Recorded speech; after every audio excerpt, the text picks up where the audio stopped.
بيكي صبية لبنانية عمرها 21 سنة، ومثلها مثل كأي بنت عندها طموح تحقق حلمها بهيك بلد ظروفه الاقتصادية صعبة فيه. وخلصت دراستها وتخرجت من الجامعة باختصاص بيرسونال ترينر، وبتدرب رياضة. ومن كم شهر تقريبا بتطلع من بيتها وكان كل شيء طبيعي، وبتدور سيارتها وحد منها حيوانها الأليف وبتمشي بسيارتها. وبهيدا نهار كان يوم كابوس بالنسبة لبيكي. على الساعة 2:30 بيكون في مزاد على الطريق، وبتصحت السيارة وبتعمل حادث قوي.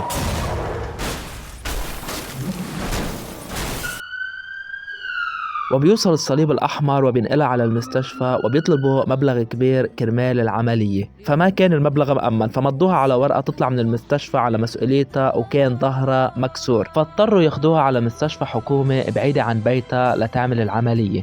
وحتى ما عملوا لها العملية لشافوا المصاري، وظلت 25 ساعة لحتى فاتت على غرفة العمليات. وبيكي انشلت وانكسرت 3 خرزات بظهرها، وبسبب النطرة والتأخير تضرر علاجها كتير.